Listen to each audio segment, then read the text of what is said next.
Hi. So continuing where we left off last time, in example 2.7, we have a poker hand as a set of 5 playing cards. And so in part A, we found the number of distinct poker hands. There's a number of ways of choosing 5 elements from a set with 52 elements. That's 52C5. Excuse me. So using this formula, where n is 52 and r is 5, we found that 52C5 was 2,598,960. In part B, we're going to find the probability that probability of a poker hand in which every card has value less than 10. Okay, so what is the probability of a poker hand in which every card in the hand has value less than 10? Well, let's call that event A. And so this is going to be the probability of A, where event A is a poker hand in which every card has value less than 10. Then the probability of A is n sub A over n. Now n, capital N, is the number of poker hands, which is 2,598,960 from part A. N sub A is the number of poker hands in which every card has value less than 10. Well, how many cards in the standard 52 card deck has value less than 10? So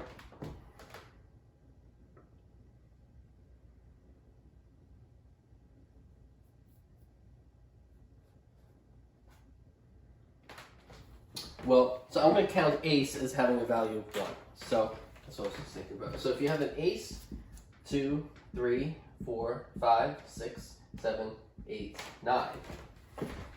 Those are the 10 values that are less than 10. Ace being 1, 2, 3, 4, 5, 6, 7, 8, 9. Each of those cards have 4 suits: hearts, clubs, spades, diamonds. In any order, those 4. So each of these 9 values of cards has 4 suits. And so 9 times 4, there's 36 cards whose value are less than 10. So there's 36 cards of value less than 10. So 36 cards of value less than 10 that are ace through 9 of any of the 4 suits. Okay, so now how many poker hands are there which every card has value less than 10? A poker hand is just 5 cards of the standard 52 card deck, but we want to choose 5 cards from those 36, and so it's just the number of ways to choose 5 cards out of the 36 cards of value less than 10. So 36C5, you can use this notation too.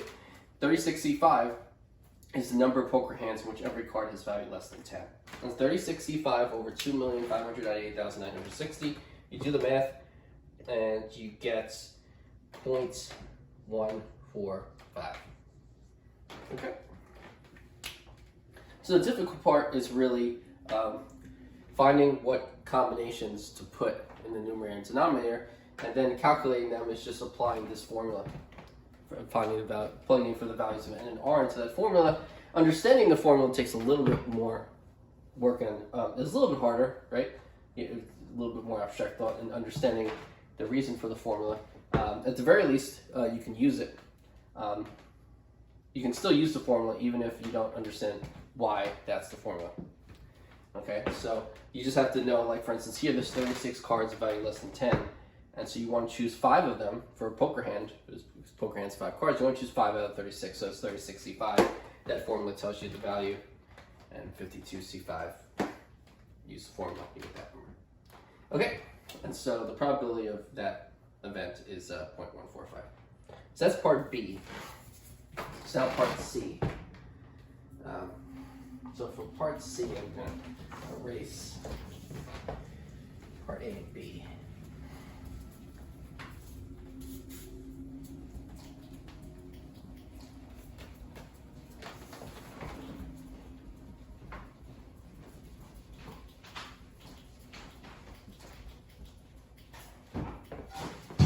Okay, so for part C, So for part C, you want to find the probability of a poker hand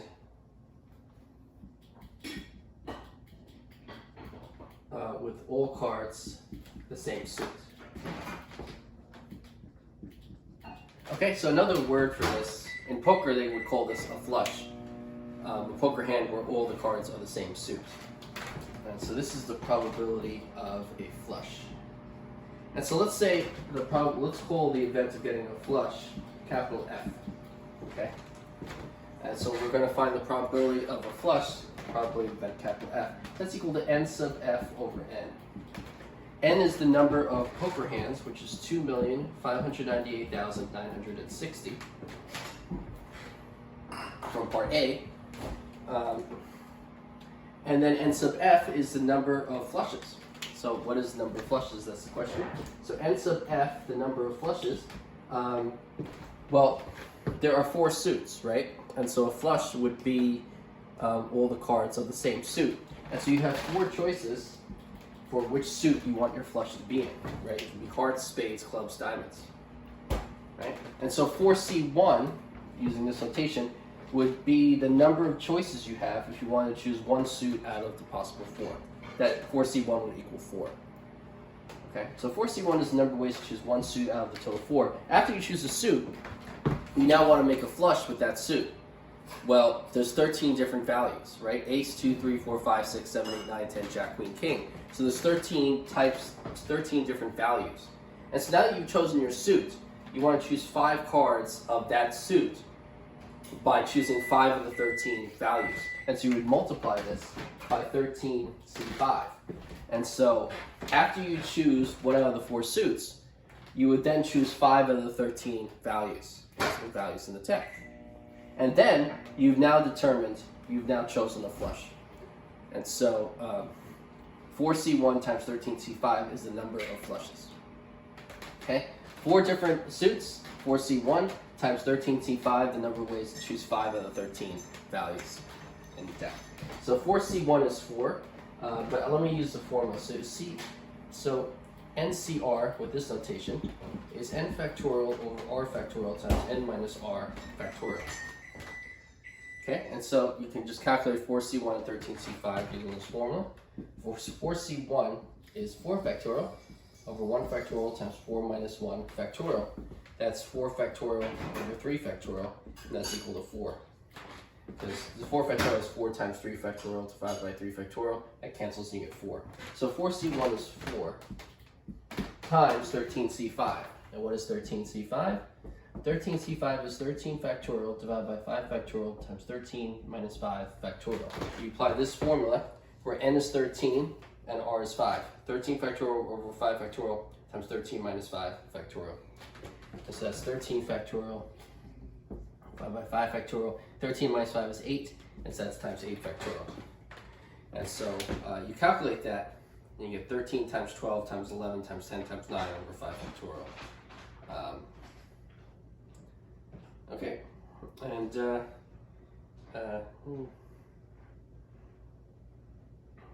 I guess so then 13 times 12 times 11 times 10 times 9, or 5 times 4 times 3 times 2 times 1. And so that's 4 times 3 is 12, 5 times 2 is 10, so it's 13 times 11 times 9. So it's 13 times 99, and so that's 1,201. So that's equal to 1,201. Okay, let me just make sure. So 11 times 9 is 99. 99 times 13 is 13 times 100 minus 1. So that's 1,300. Oh, wait. Sorry. No, so it's 100. 100 minus 1. 1,300 minus 13. 1287. There we go. There we go. And so that 4 times 1287, that's equal to 1287 times 14,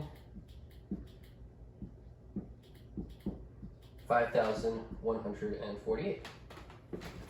Okay. So the number of flushes is 5,148.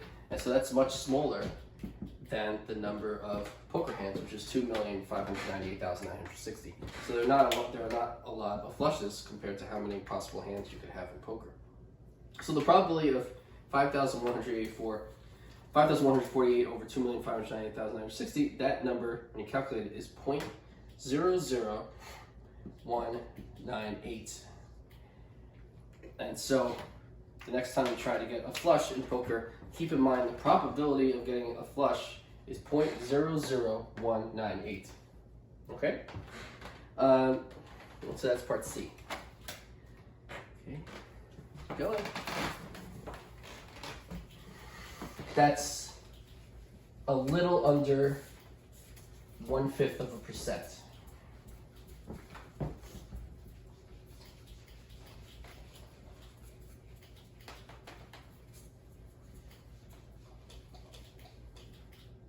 It's like about a little less than 1 out of every 500 hands. 1 out of every 500 poker hands is a flush. A little bit less than that. Okay, so example 2.8. So if you have a carton of eggs, and there's 3 bad eggs, and there's 9 good eggs, so there's a dozen eggs. Okay. So you have a carton of eggs, which is just 12 eggs in it. There's 3 bad eggs and 9 good eggs. A, find the probability that an omelet of 3 eggs made from that carton of eggs has no bad egg.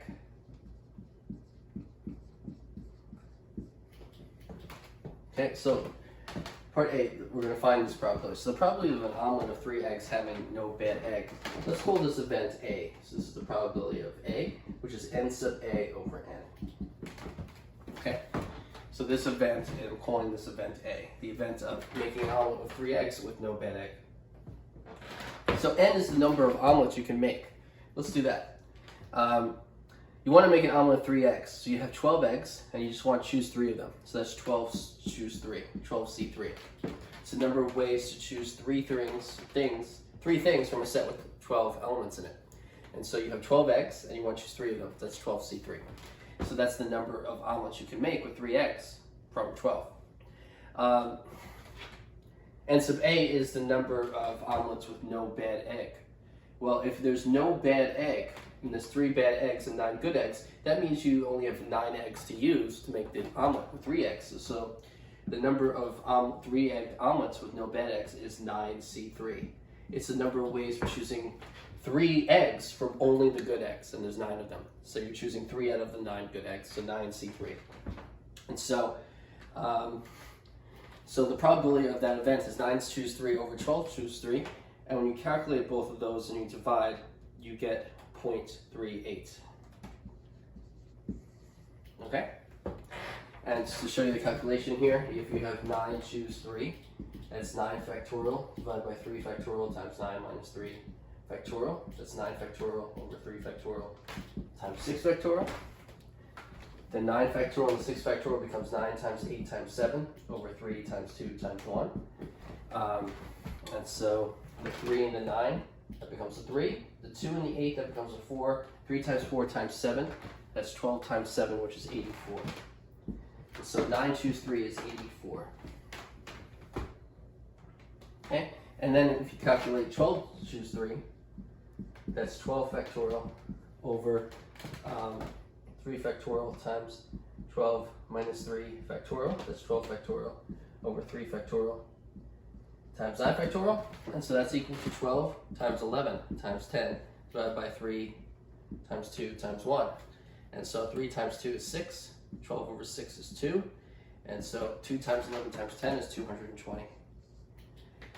And so 9 choose 3 is 84, and 12 choose 3 is 220. This divided by that would be 84 over 220 as a decimal. That's 0.38. Okay, so that's part A.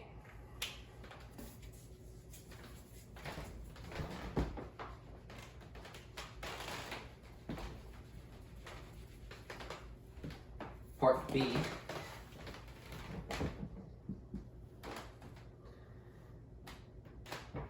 So now we're going to find the probability of at least one bad egg in the omelet.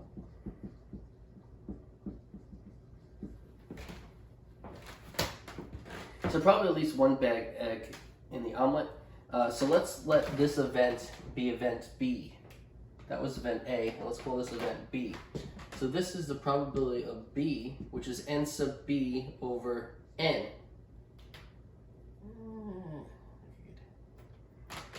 Okay, and so capital N is 12 to choose 3, again, because those are the number of ways to choose 3 eggs from the available 12 and to make an omelet. So now event B is at least one bad egg in an omelet. Well, okay, I'll do it 2 ways. So at least one bad egg in an omelet. No, I don't want to do this another way. Let's do this the fast way. Okay. The probability of at least one bad egg in the omelet is 1 minus the probability of no bad egg in the omelet. Right? The complement of the event of having at least one bad egg is having no bad eggs. And so what was the probability of omelet of 3 eggs having no bad egg? From part A, it's 0.38. This is 1 minus 0.38, which is 0.62, and that's the answer. Okay, that's much faster than calculating how many omelets there are with at least one bad egg, just using the other probability, 1 minus that, 0.62. Okay, now part C is find the probability of exactly 2 bad eggs in the omelet.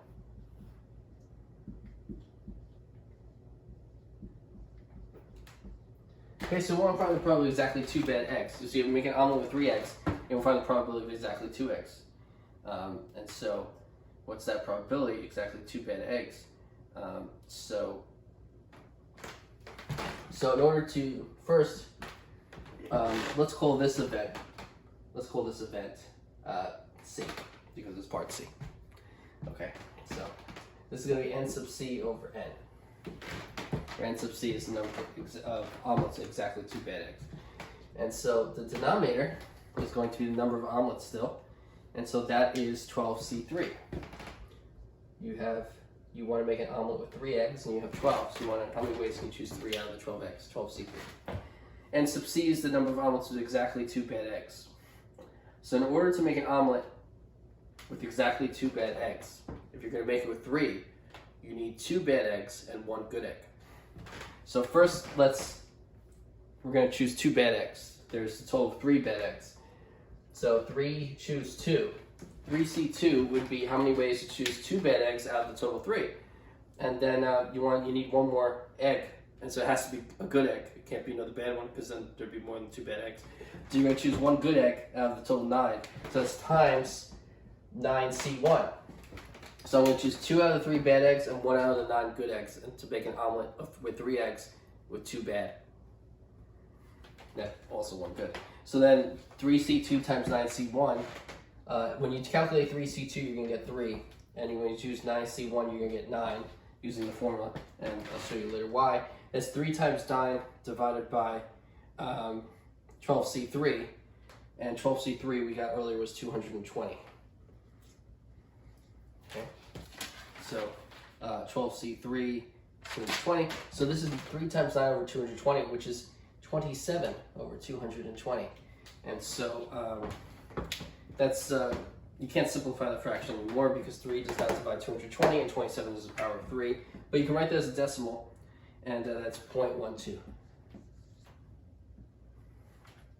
Okay, so the probability of an omelet with exactly 2 bad eggs is 0.12, 12%. Likelihood. Okay, so that's example 2.8, parts A, B, and C. Okay, so next.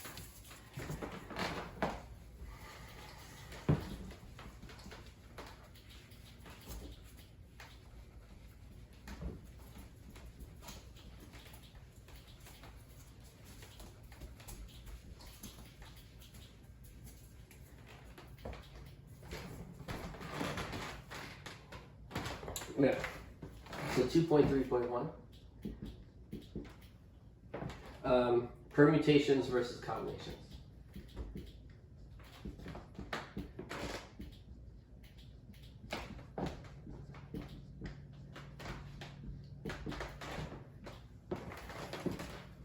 Okay, so example 2.10. If so, for this example, there's going to be 13 cards. So if the 13 cards, which is a bridge hand, are dealt at random from a standard 52 card deck,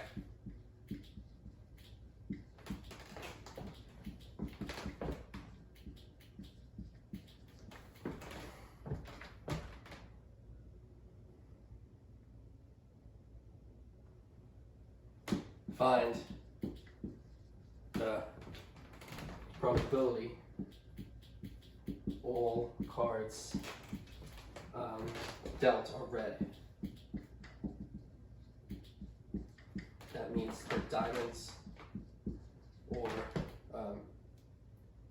hearts. But they don't all have to be diamonds or all hearts. They're just all diamonds or hearts. Okay, so if 13 cards of bridge hand are dealt at random from a standard 52 card deck, find the probability all cards dealt are red, meaning each one is a diamond or a heart. Okay.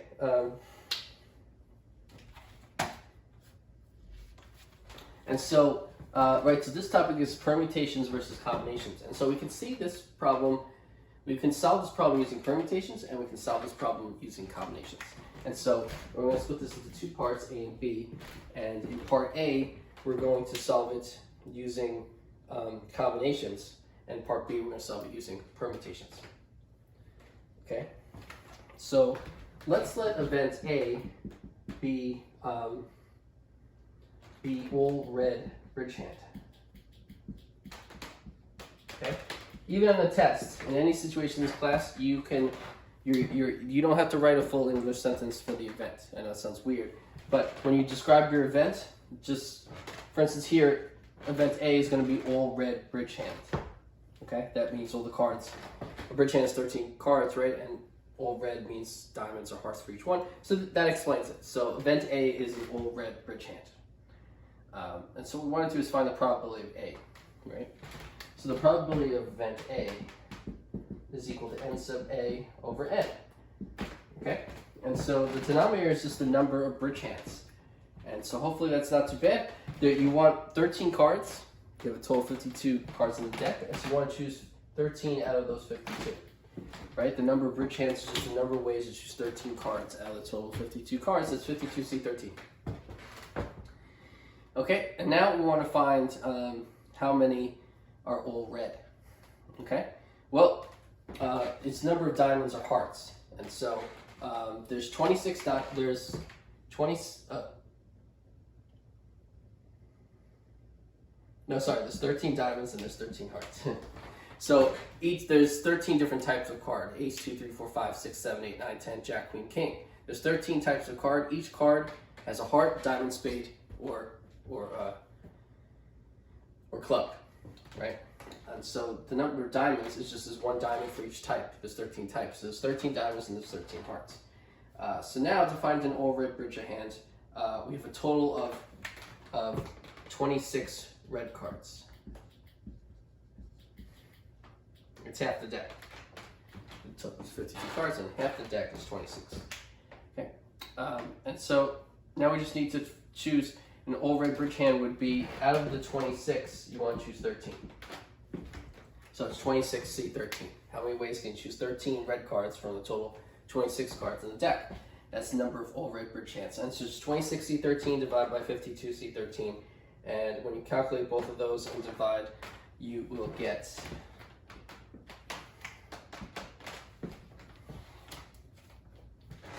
0.1638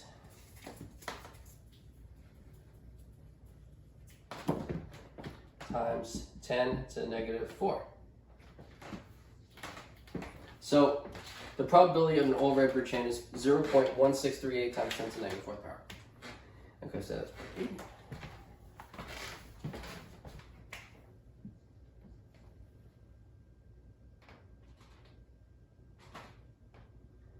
So part B, answer where the sample space consists of permutations.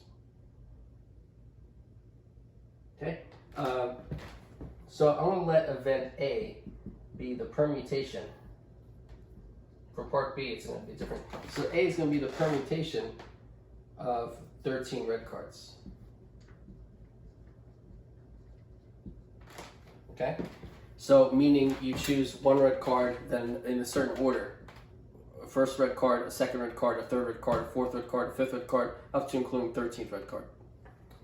Okay, so that's event A. So what's the probability of event A now using permutations?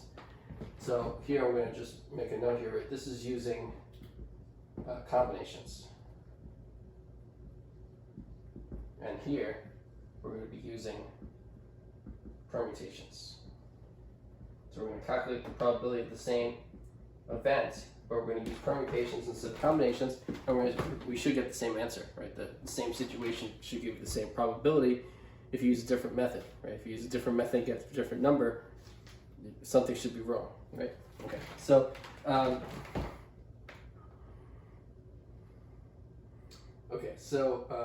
so A is the permutation of 13 red cards. We're going to use permutations. So the probability of A is n sub A over n. Okay, and so the permutation of 13 red cards is the number of permutations of 13 red cards over the number of permutations of all red bridge hands. Okay. So what's the denominator? So, well, how many permutations are there of all red bridge hands? There are 26 red cards, right? 26 red cards. And there's 52 total cards. So, first, okay, so the number of bridge hands would be 52p13. That would be the number of ways to take 13 things from the 52 card deck and arrange them. So it's the number of arrangements of 13 things from a set with 52 elements. It's 52p13, right? So that'd be the number of ways of choosing a first red card, then a second, then a third, up to including the 13th in, no, sorry, not red cards, just any cards. It's the number of bridge hands. So not red cards. You have 52 cards in the deck, and you want to take 13 of them and arrange them. And so it's a number of ways to choose any 13 cards of bridge hand from a standard 52 card deck and arrange the 13 of them. That's 52p13. And sub A is the permutation of 13 red cards, and so that's 26p13. It's the number of ways of having 26 red cards and then to arrange 13 of them. Okay, so it's a number where you have 26 things and you want to take 13 of them and arrange them. How ways can you do that? So 26 red, and you want to choose 13 of the red for your bridge hand. So you have 26p13 divided by 52p13, and if you calculate each of these things, let me give myself more room here. So 26p13, you get 6.647, and so on, 5 times 10 to the 16th power, divided by, that's rounding, 3.9, 52p13 is 3.9542644 times 10 to the 21st power. Okay, so then 6.476475 times 10 to the 16th power divided by 3.9542644 times 10 to the 21st power. And then that divided by that, and what you'll get is 0.1638 times 10 to the negative 4. Okay? So that's the probability of getting a bridge hand with 13 cards. And so I put in the point, the event is just a bridge hand with 13 red cards. That's the event. But I'm adding the word permutation of 13 red cards because you want to keep in mind that you're using permutations in this method. In B, we chose to use permutations. Once you choose to use permutations, you have to stick with your choice. So, for instance, when I want to find the number of all red bridge hands, I'm using permutations here. When I'm finding the number of bridge hands, I can't then switch over to combinations. Okay? Here I found the number of bridge hands was 52C13. Here I'm finding the number of bridge hands is 52P13, and that's because I am using permutations here. Here I'm saying order matters, and here I'm saying order doesn't matter. Okay? In A, I'm saying it doesn't matter the order that I choose the cards, but it always doesn't matter the order I choose the cards. And sticking with that assumption, I'll get the probability of an all red bridge hand. Here, I'm saying order matters. Now, as long as order always matters, I'm going to get the same number. Because order mattered when I chose my bridge hand with all red cards. It also mattered when I chose just an arbitrary bridge hand. And so sticking with your choice means you'll get the right answer. If for part of it, if for the numerator you use permutations, for the denominator you choose combinations, you'll get the wrong answer. Or the other way around, if you use combinations for the numerator and permutations for the denominator, you'll get the wrong answer. So you have to be sure to stick with your choice. And so once you chose to calculate something using a combination, everything is calculated using combinations. Once something is calculated using permutations, everything has to be calculated with permutations. In that example, when you do a different problem, you can use something else. But just the current problem you're solving, that one you have to stick to. Okay. So in A, we have to stick with combinations. Now as B, we can use permutations. And so we're going to use permutations in B and get the answer. But in the numerator and denominator, both have to be permutations. Okay, so hopefully that makes sense, because if you screw that up, you get the answer wrong. So you want to make sure to always use the same. Okay, so that's example 2.10.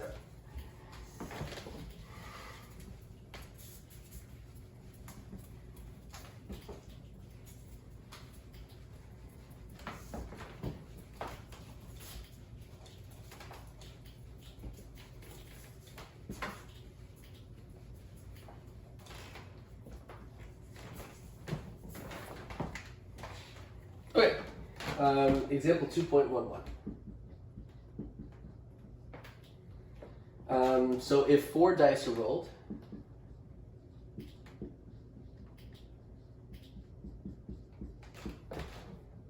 what is the probability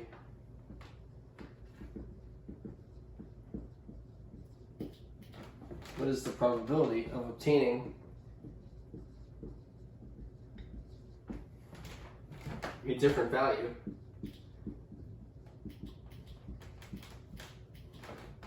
on each of the dice?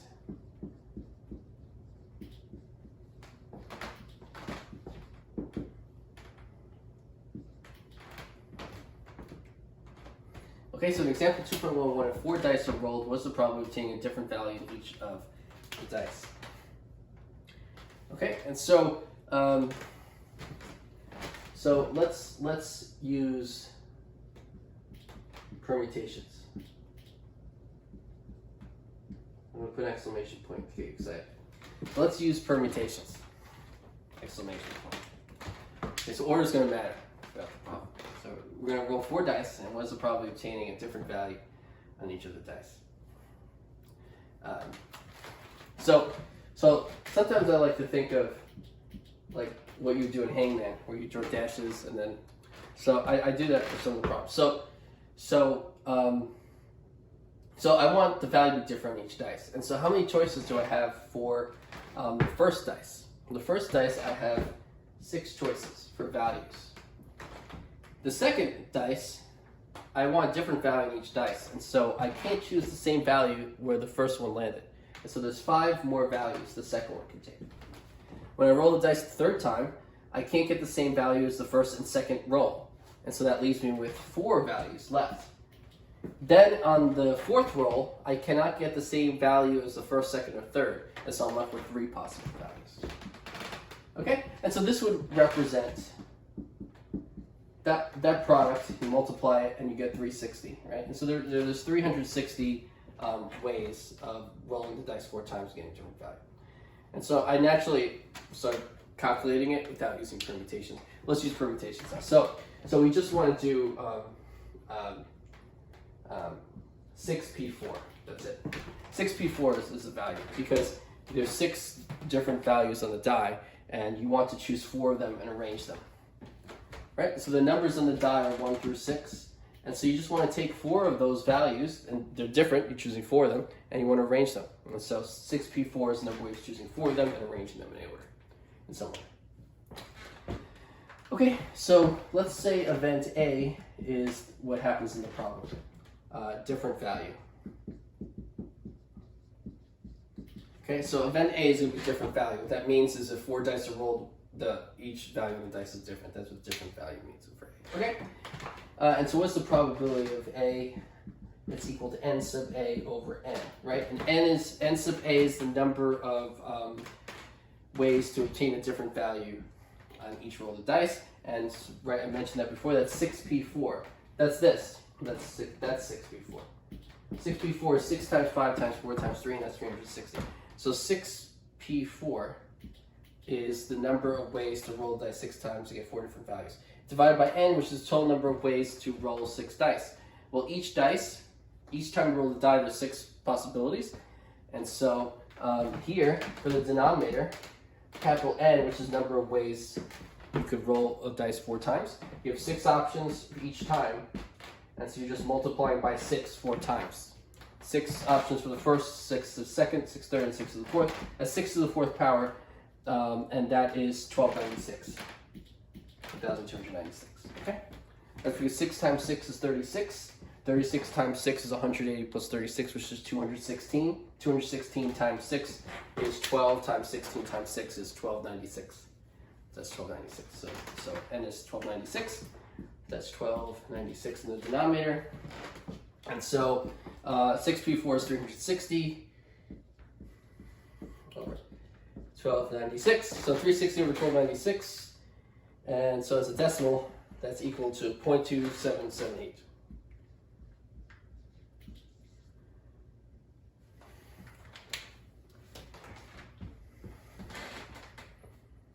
So the probability of A is 0.2778.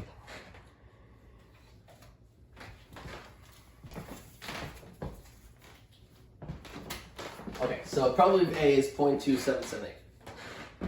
Okay, so that's the answer to that one. Okay. Right, and so just to point out, we can't use combinations here because because the different combinations are not as likely to occur. So for instance, if you had 6, 4, 1, 3, that is not as likely.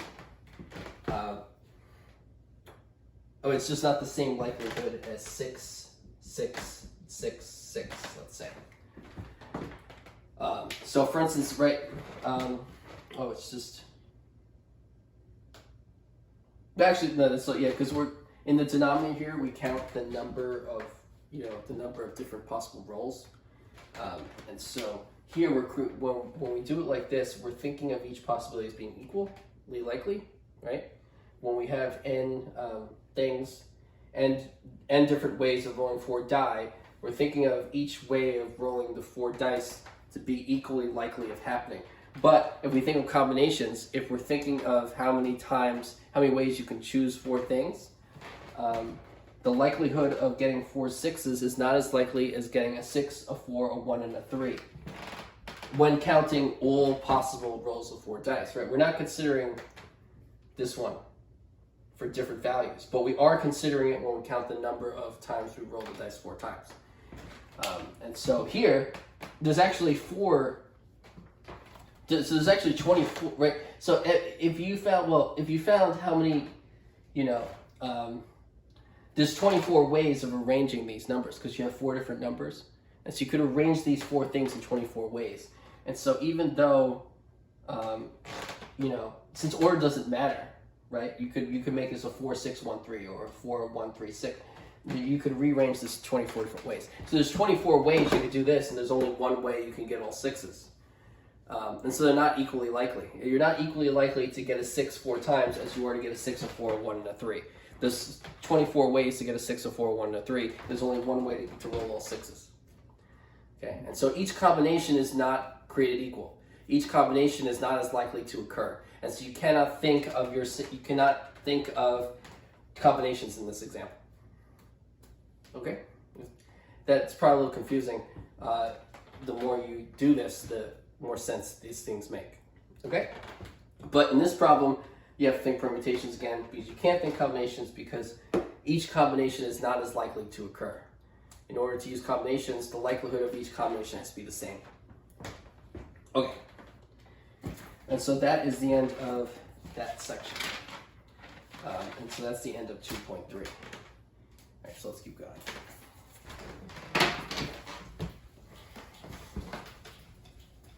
Okay, so when it comes to permutations and combinations, there's some problems you can use both for. There's some problems you can only use one and not the other. And so the first thing you have to do, one of the first things you have to do is hopefully correctly figure out which one are you going to use, permutations or combinations, and you have to make the right choice. Okay? Sometimes you can use both, sometimes you can only use one. And sometimes it might be the case where one is easier to use than the other. And so even though you can use both, it would be easier to solve if you used one and not the other. So you have to make the right choice in which to use, depending on the problem. Okay? And that comes down to knowing whether or not order matters in the problem. If order matters, you use permutations. If order doesn't matter, you use combinations. Okay. So 2.4 is next. Section 2.4, and that's the multinomial coefficient.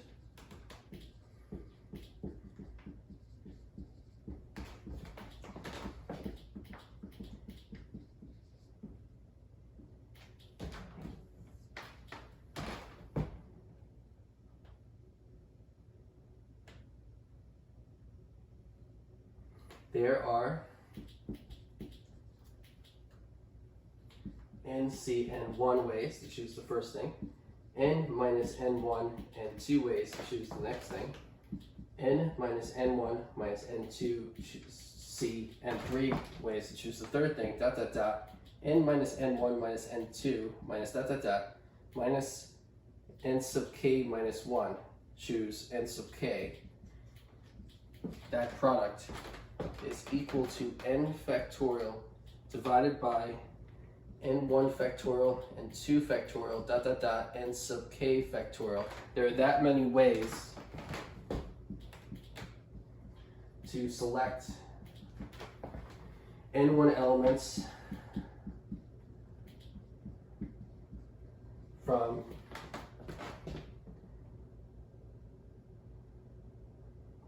A for group 1 and 2 elements from a set A for group 2 dot dot dot, continuing the pattern, and finally and n sub k elements from A for group K. Okay, so there are this product, which is n factorial over n1 factorial times n2 factorial times dot dot dot times n sub k factorial, ways to select n1 elements from A for group 1 and 2 elements from A for group 2, dot dot dot, and n sub k elements from A for group K. Okay, and the n sub i's add up to n. So n1 plus n2 plus dot dot dot plus n sub k is equal to n. So if you add up the elements from A for group 1 and from the elements from A from group 2 plus dot dot dot plus the elements from A from group K, you add them up and you get n, the total number of elements in the entire set A. Okay, and n here is equal to the set, the number of elements in A. Okay, and so why is that? What does that mean, right? So so you have a set A, right? And so I'm gonna denote this set by this shape here. So you're gonna separate partition A into subgroups, okay? And then if you were to put all the groups together, you would get all of A. So for instance, I'm gonna subdivide A into group N1, N2, N3, and 4, and then I'm going to go dot, dot, dot. And I'm going to keep doing it until I get to the kth group. And so there's a variable number of groups you can subdivide A in. You can subdivide into 1 group, 2 groups, 3 groups, 10 groups, a million groups, however many groups you want. And so we choose the arbitrary positive integer k. So here the picture is depicting how I'm partitioning, separating A into k groups, N1, N2, N3, N4, dot, dot, dot, n sub k.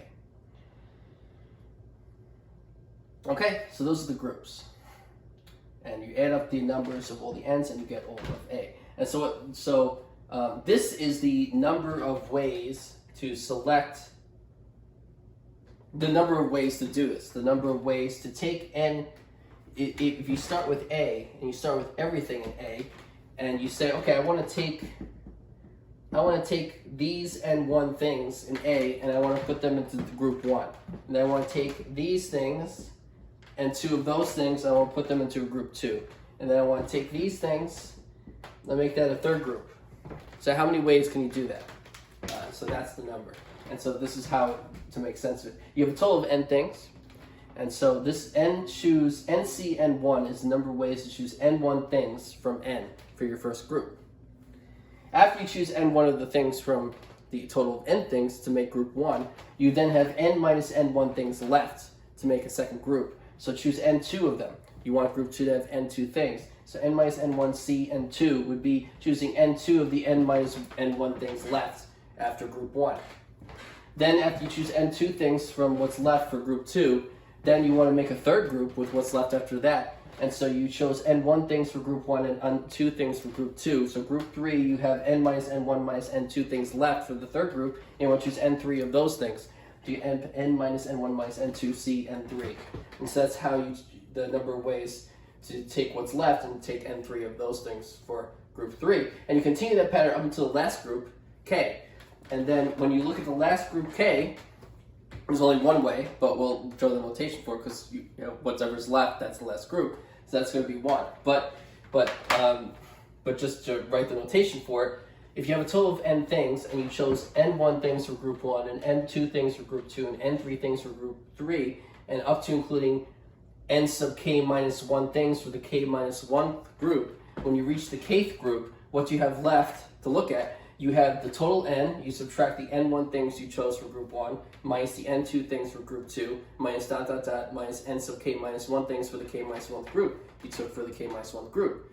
What do you have left? Well, n is the sum of all the n's, and so you subtract the n's up to but not including the last n from the total n. What you have left is n sub k. So this thing here is n sub k, and so this actually whole thing is n sub k, c n sub k, and if you calculate a number c itself, you'll get 1. So this last thing is actually 1, even though it's the most complicated thing. Calculating is just 1.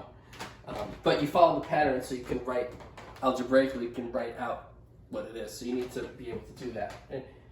All right? And so then when you multiply these things out, when you do the algebra, it turns out that this product is conveniently equal to n factorial over n1 factorial times n2 factorial times n sub k factorial.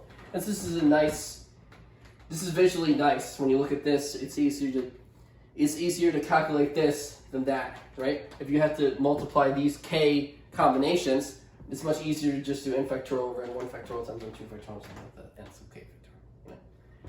This might still be annoying, but not as annoying as that. Okay, so then, and so that's the number of ways to choose n1 things for group 1, and 2 things for group 3, and 3 things for group 3, dot dot dot, and sub k things for group k. Okay. Okay. And so that's that.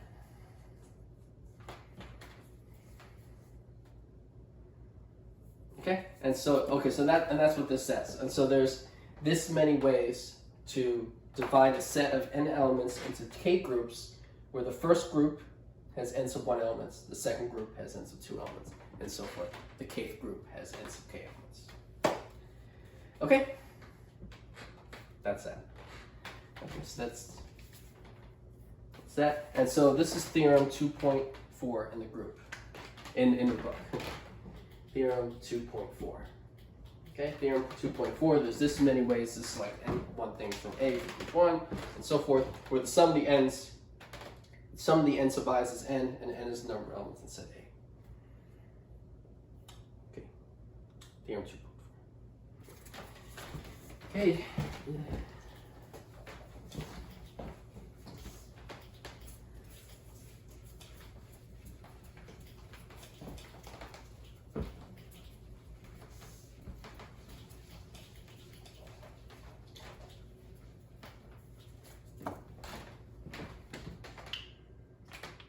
Example 2.12.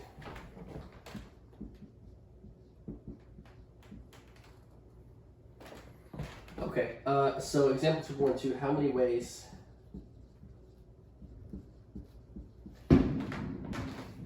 can you subdivide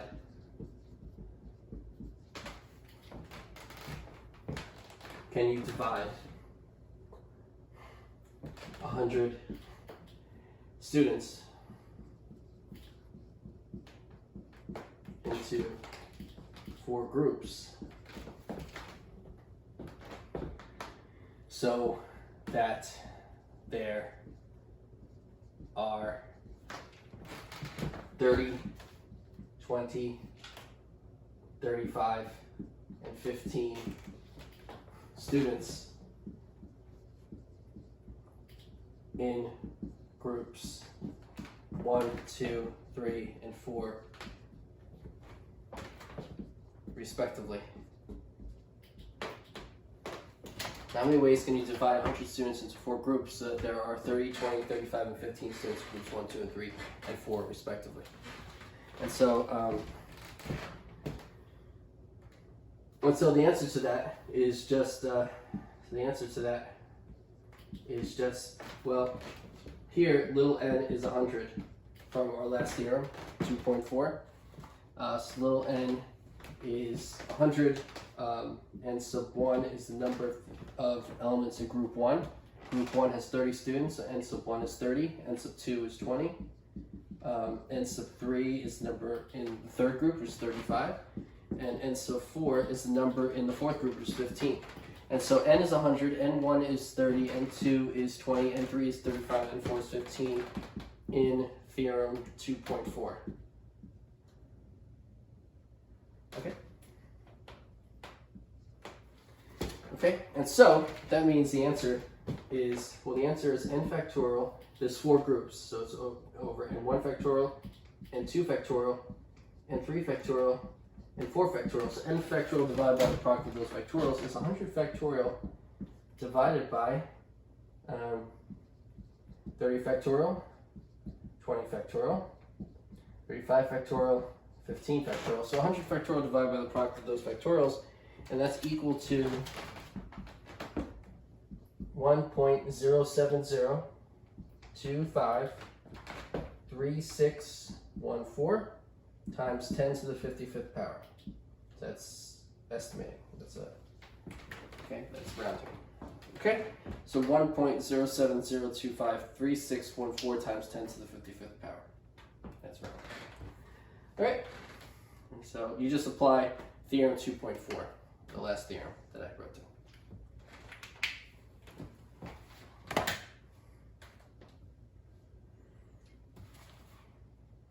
Okay, so let's keep going.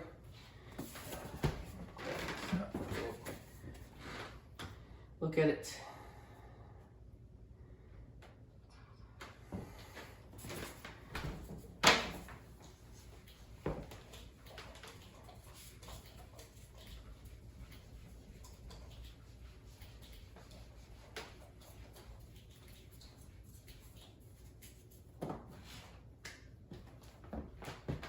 So example 2.13. Count the distinct permutations of the letters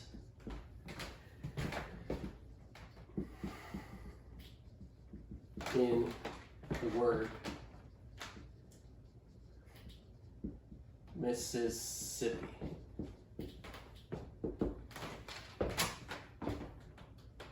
So count the distinct permutations of the letters in the word Mississippi.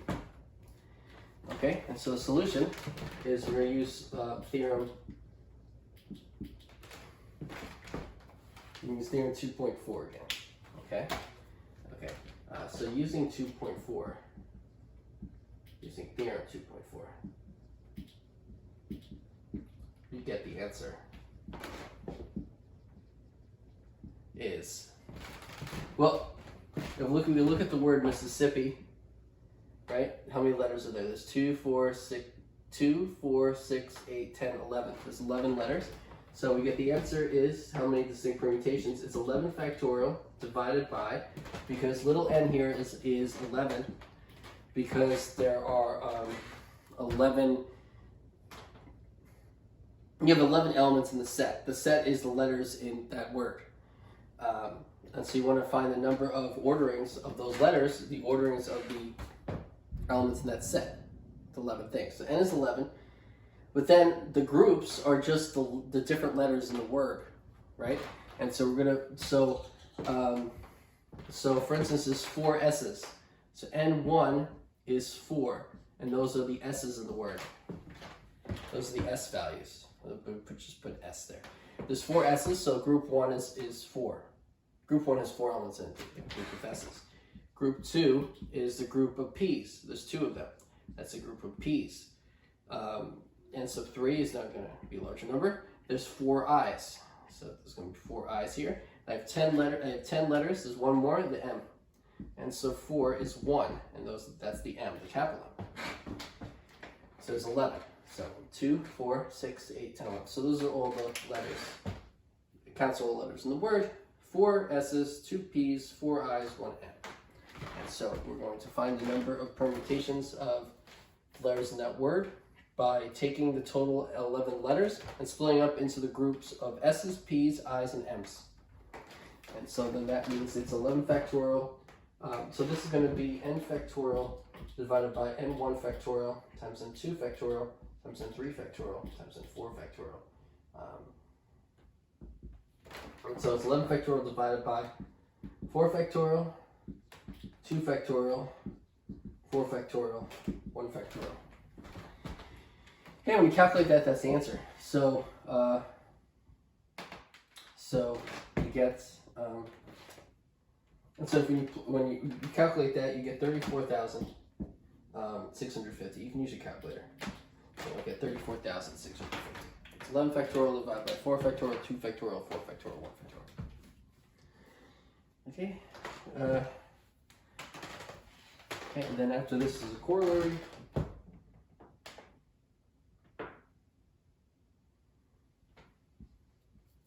So this corollary is very much like theorem 2.4.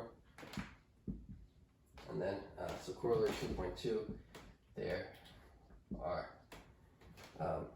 n factorial divided by n1 factorial and 2 factorial, n sub k factorial, distinct permutations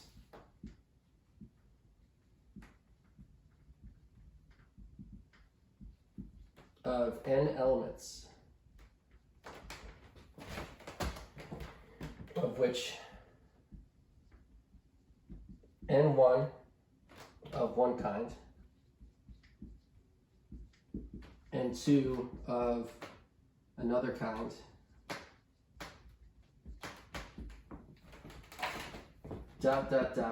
n sub k of a kth kind.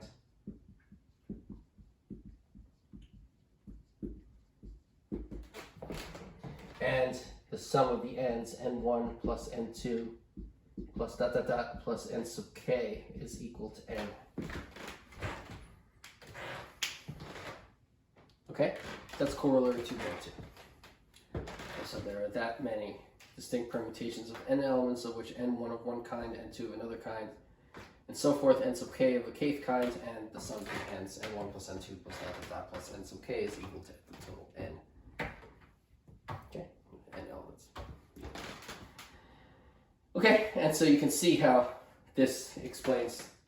You can see if you were using corollary 2.2 here, it'd be even more obvious than theorem 2.4, because then there'd be a total of n equals 11 letters, and there'd be n1 many s's, and 2 many p's, and 3 many i's, and then 4 many m's, right? Because you just want to find distinct permutations of the n elements, in this case 11 letters. How many ways can you arrange 11 letters, of which 4 are s's, 2 are p's, 4 are i's, and 1 is m. Those are the different kinds, right? And one of one kind and 2 of another kind. The kinds would just be the different letters in the word. Okay. Okay, so that's finishing 2.4. Okay, so let's keep going.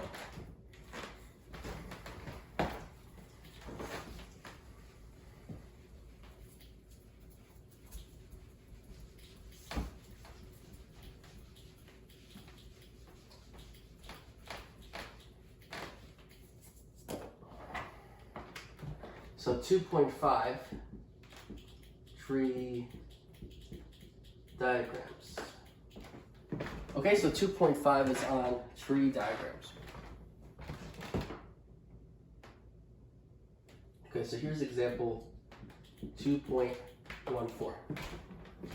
So Alice and Mary are engaged in a class tournament, and the first person to win 2 games in a row, or a total of 3 games, will be declared the winner. The tree diagram, so let's draw a tree diagram to give the possible outcomes of the tournament. So let me summarize that. Alice, Mary, play a chess tournament. I'll just say tournament. First to win 2 in a row, or a total of 3,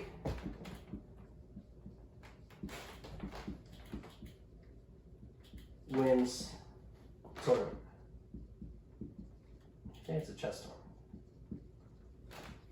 And so the goal will be to draw a tree diagram to show the possible outcomes of the tournament. So draw a tree diagram to show all possible outcomes of the tournament.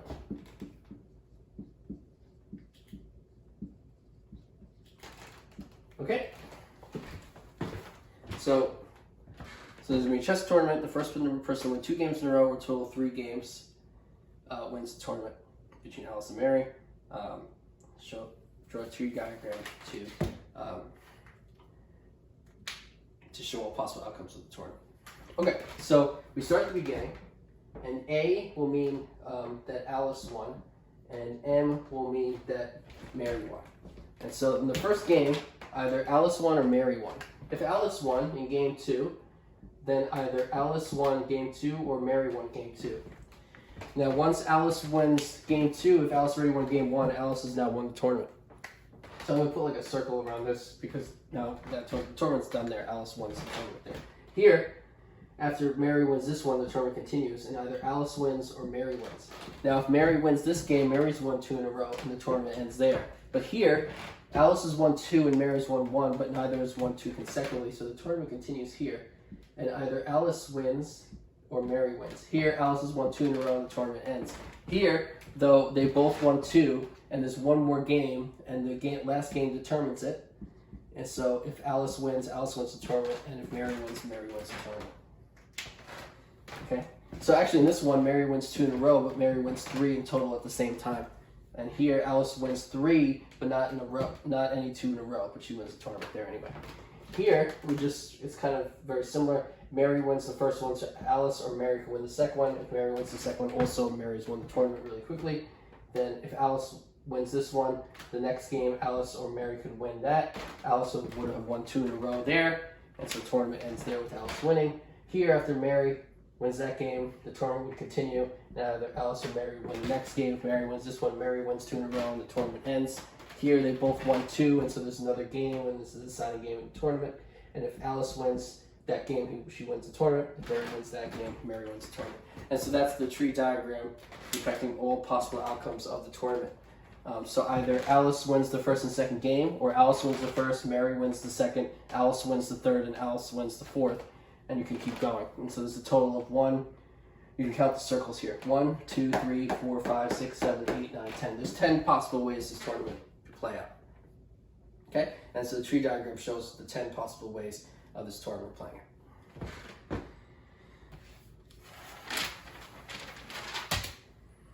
Okay?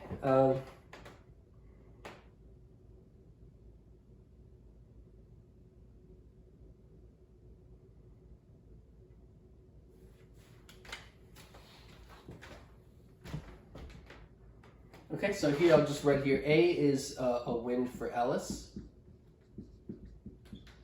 M is a win for Mary.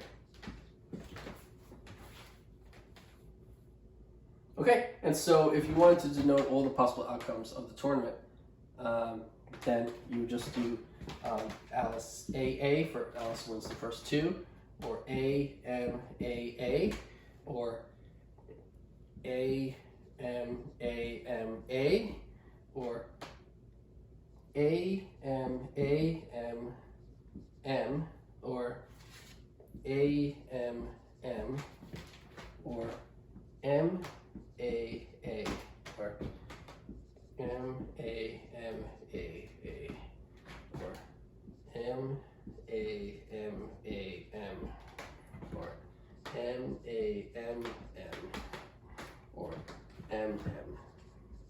Those are all 10. So 1, 2, 3, 4, 5, 6, 7, 8, 9, 10. And those are the 10 possible outcomes of the tournament. So I'll just, that's really the answer. The tree diagram is the answer, but then I just wrote down the 10 ways there also. Okay. And so in the book, this is figure 2.4.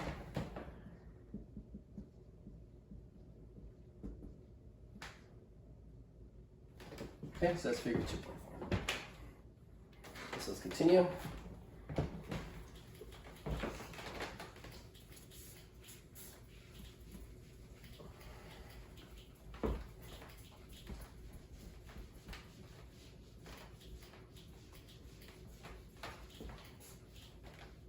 Good.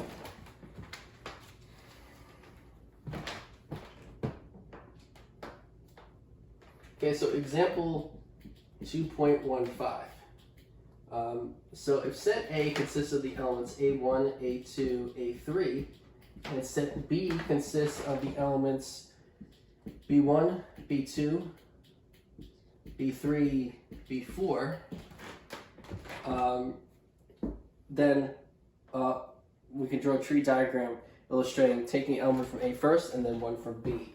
And so taking an element from set A first, you could choose A1, A2, or A3. After you choose A1, you have 4 choices: B1, B2, B3, B4, B1, B2, B3, B4, B1, B2, B3, B4.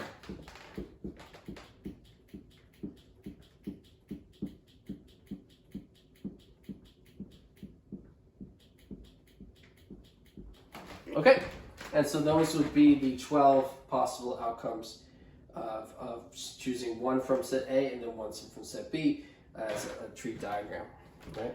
And so this would represent A1, B1. This would represent A1, B2.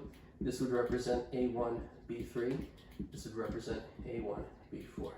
This would represent A1, B1. This would represent A1, B2. This would represent A1, B3. This would represent A1, B4. This would represent A1, B1. This would represent A1, B2.